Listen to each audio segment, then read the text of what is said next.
what's up everyone, and welcome to my review for Runner Runner. It's two runners in that title. Thank you. And this is a new film starring Justin Timberlake and Ben Affleck. And it's a movie that I was not looking forward to seeing one bit. No siree. Every time I saw this trailer, I was like, not gonna go see that, and of course I wanted to go see it.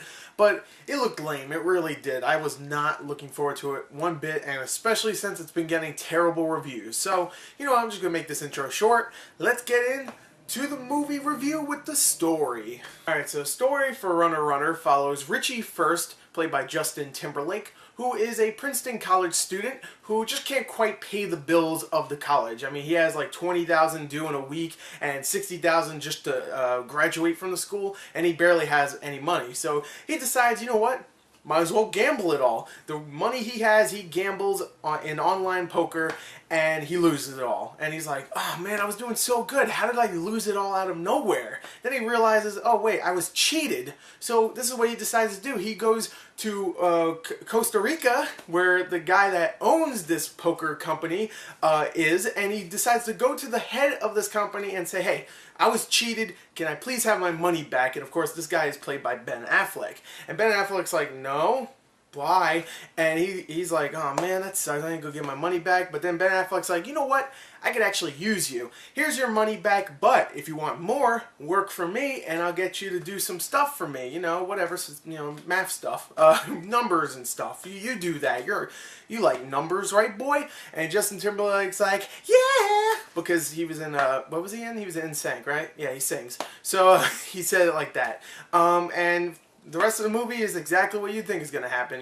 Justin Timberlake gets way over his head. He's like, oh man, I loved it at first, but now I don't really quite like it. Ben Affleck at first seems kind of like the nice douchebag, but then, not nice, but the fun douchebag. But then he just turns into a douchebag and blah, blah, blah. Murder, deceit, FBI comes in, and they're like, hey man, we need you, Justin Timberlake. We need you to go and help us get this guy. And we've seen all this stuff before. It's just a generic story. It truly is. Alright, the story in the beginning was actually kind of interesting. I'll admit right here, it was. But then it just went on and on and on, and that whole kind of interesting part about online poker just was diminished, and then it just turned into a thriller, a crime thriller pretty much.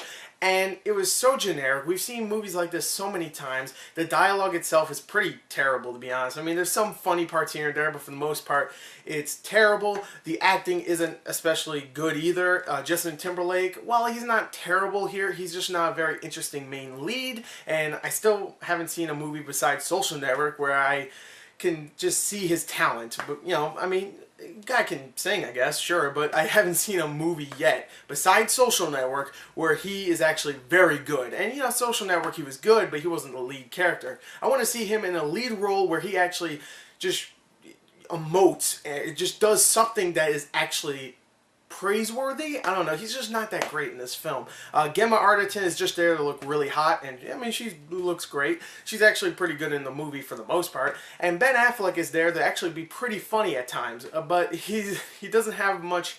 He doesn't feel like a real villain. I mean, he is the villain of this film, and he doesn't feel like a real one. He's just there to be funny sometimes and, kick someone into a pool of freaking crocodiles and then go, I'm goofy, I'm funny. And he doesn't feel like a real villain. He just feels like a stock villain. I mean, he's fun. He is. He's having a good time in the role. He has a lot of funny moments, but for the most part, he's just there. And Anthony Mackie, who plays the FBI agent, is really good also. He's actually very funny, but again, his character is so generic. We've seen that kind of FBI agent who is just like making fun of the main character or something, or like saying witty things here and there. He's never serious about his job, even though he is, but he always just cracks jokes. We've seen characters like that before, and there's nothing interesting about this film besides the first 10 minutes. That's it. When it was in the beginning, I was like, okay, this is kind of interesting, but then it just went off the walls, and it was just getting more ridiculous and more ridiculous. I mean, for the most part, it's well shot. There's some good camera work here and there, cinematography, whatnot.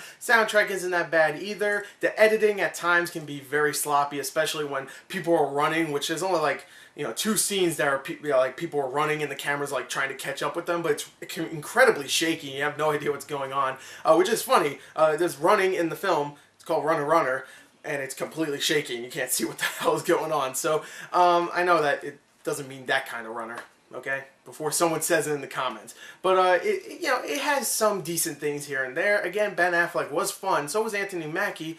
But again, their characters are extremely thinly written, and it's just not a great film. It definitely is. It's just like a movie you might watch on TV. You'll be like, hey, that was okay. Flip the channel to something better, and you'll be like, oh, now I'm immersed in an actual experience, and I completely forgot about this one.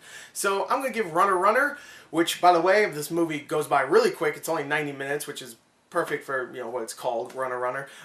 It does go by really quick. That's actually kind of a positive. I have to give it a 21 out of 40.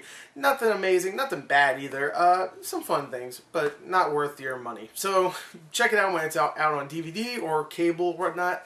Not worth your time in the theaters, at least. So there you go. There's my review. I hope you enjoyed it. Thank you and goodbye.